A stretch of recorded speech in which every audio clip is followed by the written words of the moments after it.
जय हिंद दोस्तों। Bihar SSC inter level exam के लिए आज के इस वीडियो में पिछले साल में बिहार एसएससी के द्वारा पूछे गए जीके जीएस से 40 अति महत्वपूर्ण प्रश्नों को कवर करेंगे। और साथियों, आज जिस पेपर को कवर करने वाले हैं ये 9 दिसंबर 2018 का सेकंड शिफ्ट का पेपर है।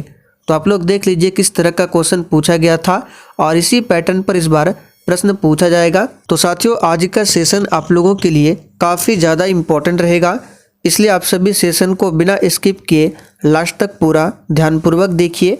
तो पहला क्वेश्चन आप लोग देख सकते हैं, पूछा गया था किस राज्य में मिंधोला नदी बहती है? अरुणाचल प्रदेश, मध्य प्रदेश, गुजरात या फिर डी असम में। और साथियों, अगर आपको इन सेट में किसी भी प्रश्न का आंसर आता हो तो आप सभी नीचे लाइव चैट में अपना अपना आंसर बता सकते हैं। तो यहाँ पर इस प्रश्न का आंसर क्या हो जाएगा? मिंधोला नदी किस राज्य में बहती है? तो याद रखिएगा गुजरात राज्य में। तो यहाँ पर सी ऑप्शन जिन्होंने भी दिया है आपका बिल्कुल सही जवाब है, गुजरात राज्य में। आगे देखिए, दूसरा क्वेश्चन है नाभिकीय विखंडन की खोज किसने किया था? बहुत ही शानदार लेवल का क्वेश्चन पूछा गया था, चलिए आंसर कीजिए। तो साथियों, नाभिकीय विखंडन की बात करें तो इसकी खोज किसने किया था? तो याद रखिएगा ऑटो हॉर्न एवं स्ट्रांसमैन ने मिलकर नाभिकीय विखंडन की खोज की थी। कब किया था? तो डेट याद रखिएगा 1938 में। पूरा डेट है 17 दिसंबर 1938 में। और इसी नाभिकीय विखंडन के सिद्धांत पर परमाणु बम कार्य करता है। ध्यान रखेंगे, परमाणु बम। आप लोग कमेंट करके बताइए हाइड्रोजन बम जो होता है वो किस सिद्धांत पर काम करता है? कोशिका का रसोई घर किसे कहा जाता है? ये बहुत ही सिंपल क्वेश्चन पूछा गया था, चलिए आप सभी आंसर कीजिए। कोशिका का रसोई घर किसे कहा जाता है? कृत्रिम हीरा किसे कहा जाता है? चलिए चौथे क्वेश्चन के लिए आंसर कीजिए। कृत्रिम हीरा किसे कहा जाता है? तो यहाँ पर इस क्वेश्चन का सही जवाब है ऑप्शन दूसरा, सिलिकॉन कार्बाइड को कृत्रिम हीरा कहा जाता है। यहाँ पर बी ऑप्शन आपका सही जवाब है, सिलिकॉन कार्बाइड। कोयला की बात करें तो कोयला जो है 4 प्रकार का होता है, जिसमें सबसे उच्चतम कोटि का कोयला एंथ्रासाइट होता है और सबसे लो क्वालिटी का कोयला पीट होता है। आगे देखिए, सार्वजनिक या निजी क्षेत्र का वर्गीकरण किस आधार पर किया जाता है? एक भी प्रश्न को स्किप नहीं करना है और बिल्कुल इसी टाइप के क्वेश्चन इस बार आपके एग्जाम में पूछे जाएंगे। और साथियों, सेशन के लास्ट में आपको कमेंट करके अपना अपना स्कोर बताना है कि आज के इस 40 क्वेश्चन में आपने कितने क्वेश्चन सही कर पाए। तो यहाँ पर इसका सही जवाब है स्वामित्व के आधार पर निजी क्षेत्र का वर्गीकरण किया जाता है। रण उत्सव कहाँ पर मनाया जाता है? चलिए क्वेश्चन नंबर 6 के लिए आंसर कीजिए। और साथियों, इसका पीडीएफ आपको टेलीग्राम पर मिल जाएगा बिल्कुल फ्री में। टेलीग्राम का लिंक इसी वीडियो के नीचे डिस्क्रिप्शन बॉक्स में है, आप लोग जाकर ज्वाइन कर लीजिए। तो साथियों, रण उत्सव की बात करें तो ये गुजरात में मनाया जाता है और ये जो उत्सव होता है ये 3 महीने तक चलता है। खाली स्थान पर पोषित पोषण की एक पद्धति नहीं है। चलिए क्वेश्चन नंबर 7 के लिए आंसर कीजिए। और जिन्होंने अभी तक सेशन को लाइक नहीं किया है तो सबसे पहले आप सभी सेशन को लाइक कीजिए। तो यहाँ पर इसका आंसर हो जाएगा स्वचालित। ये जो है परपोषित पोषण की एक पद्धति नहीं है। आगे देखिए, नींबू का डाइबैक रोग का कारण क्या है? सही जवाब है जस्ता की कमी। साथियों, जिंक की कमी के कारण ही नींबू में एक रोग होता है डाइबैक नामक रोग। और इसी जस्ता की कमी के कारण एक रोग होता है खैरा रोग। ये किसमें होता है? तो याद रखिएगा धान की फसल में, इसे भी ध्यान रखें। जल सहसंयोजक की ज्यामितीय आकार क्या है?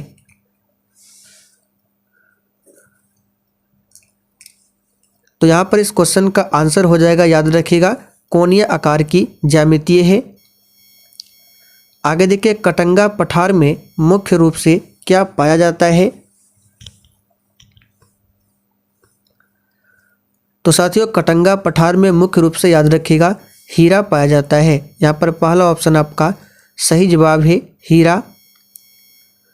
आगे देखिए, किस पंचवर्षीय योजना का मुख्य उद्देश्य समानता के साथ वृद्धि एवं न्यायपूर्ण विराम था? सही आंसर है 9वीं पंचवर्षीय योजना।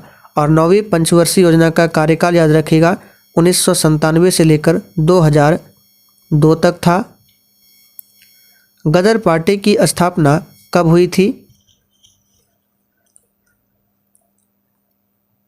तो साथियों, गदर पार्टी की स्थापना 1900 कब किया गया था? तो याद रखिएगा इसका आंसर हो जाएगा आपका 12 के लिए ऑप्शन ए, 1913 में किया गया था।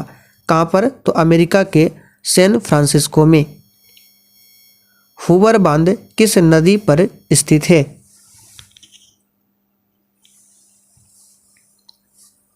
तो साथियों, हूवर बांध की बात करें तो याद रखिएगा कोलोराडो नदी पर स्थित है। यहाँ पर डी ऑप्शन आपका सही जवाब है। हूवर बांध का पहले नाम था बोल्डर बांध, लेकिन इसका भी नया नाम है हूवर बांध और यह कोलोराडो नदी पर स्थित है। एक्स किरण एक उदाहरण है। तो बहुत ही सिंपल क्वेश्चन पूछा गया था। एक्स किरण जो है याद रखिएगा ये किसका एक उदाहरण है? तो याद रखिएगा विद्युत चुंबकीय तरंग का एक उदाहरण है। राष्ट्रीय एकता परिषद का गठन कब किया गया?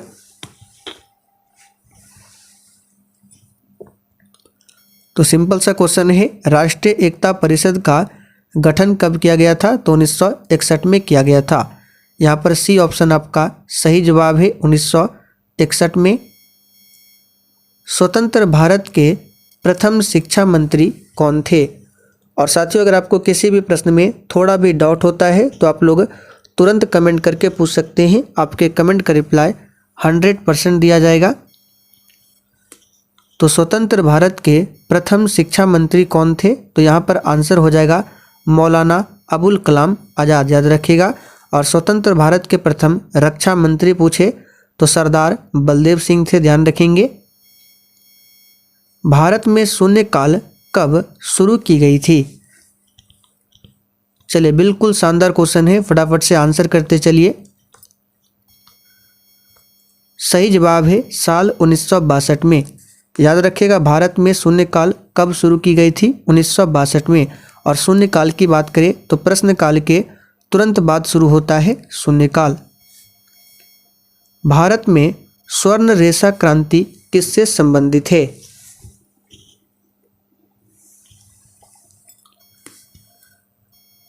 तो क्वेश्चन नंबर 18 के लिए आंसर हो जाएगा जूट से संबंधित है। और साथियों, सबसे अधिक जूट पूछे किस राज्य में होता है? तो याद रखिएगा पश्चिम बंगाल में। लेकिन आप लोग कमेंट करके बताइए जूट का उत्पादन करने वाला दूसरा और तीसरा सबसे बड़ा राज्य कौन सा है? प्रथम भोजपुरी उपन्यास बिंदिया किसके द्वारा लिखी गई?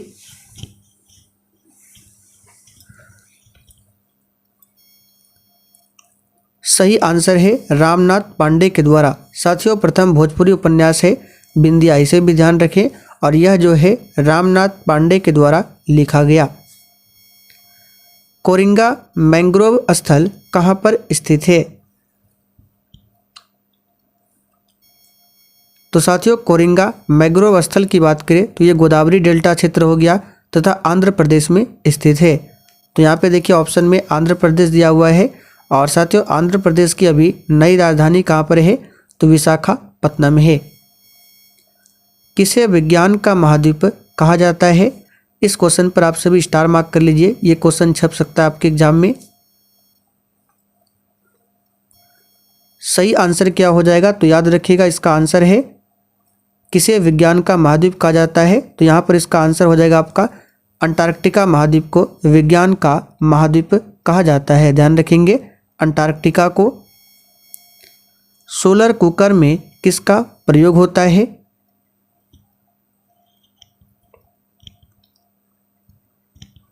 तो सिंपल सा क्वेश्चन है, सोलर कुकर में अवतल दर्पण का प्रयोग होता है। यहाँ पर तीसरा ऑप्शन आपका सही जवाब है अवतल दर्पण का, ध्यान रखें। ऑयल गैस एक मिश्रण है।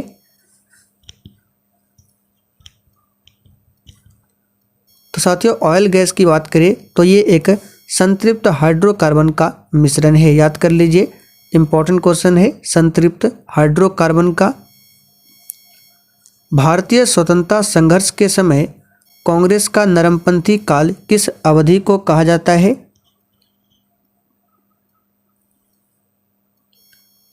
तो 24 के लिए यहाँ पर आंसर क्या हो जाएगा? तो याद रखिएगा यहाँ पे 1885 होगा। 1885 से 1905 तक के काल को भारतीय स्वतंत्रता संघर्ष के समय कांग्रेस का नरमपंथी काल कहा जाता है। सही कर लेंगे, 1885 से 1905 तक। राष्ट्रीय ग्रामीण स्वास्थ्य मिशन कब शुरू हुआ था? तो यहाँ पर इसका आंसर हो जाएगा 12 अप्रैल 2005 से। यहाँ पर डी ऑप्शन सही है, 12 अप्रैल 2005 से। कौन सा प्रोटीन साधारण प्रोटीन का एक उदाहरण है?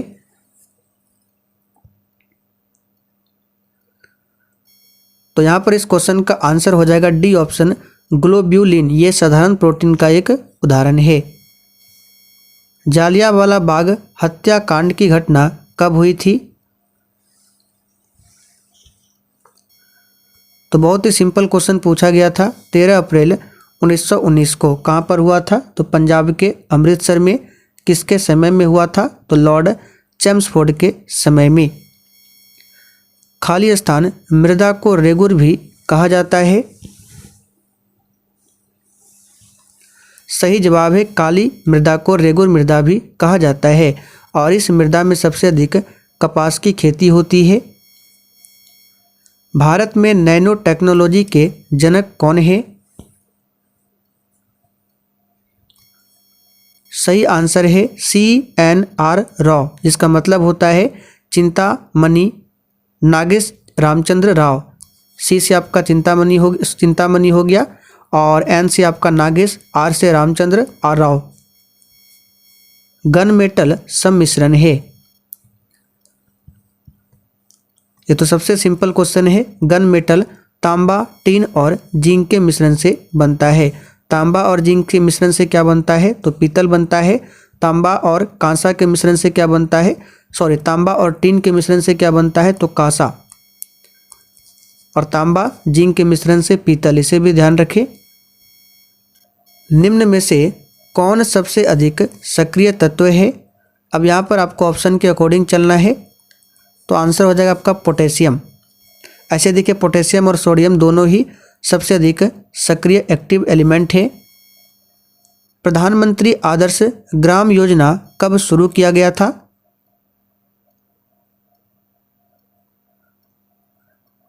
तो यहाँ पर इसका आंसर क्या हो जाएगा? प्रधानमंत्री आदर्श ग्राम योजना कब शुरू किया गया था? तो याद रखिएगा 2009-10 में। यहाँ पर पहला ऑप्शन आपका सही जवाब है, 2009-10 में। हिंदी उपन्यास राग दरबारी किसके द्वारा लिखी गई थी? चलिए फटाफट से आंसर कीजिए। तो यहाँ पर इसका आंसर क्या हो जाएगा? याद रखिएगा श्रीलाल शुक्ल के द्वारा हिंदी उपन्यास राग दरबारी लिखा गया था। साइमन कमीशन की रिपोर्ट कब प्रकाशित की गई थी? देखिए, साइमन कमीशन का जो है ये भारत कब आया था? साइमन कमीशन 1928 में। और इसका रिपोर्ट कब प्रकाशित हुआ था? तो 1930 में। दोनों को ध्यान रखें। बिहार में भारत छोड़ो आंदोलन के दौरान सचिवालय गोलीबारी की घटना कब हुई थी? सही आंसर है 11 अगस्त 1942 को। टीटीकाका झील कहाँ पर अवस्थित है? सिंपल सा क्वेश्चन है। टीटीकाका झील बोलिविया एवं पेरू की सीमा पर अवस्थित है। चलिए आगे देखते हैं। शल्य क्रिया में पट्टियों के रूप में किसका प्रयोग किया जाता है?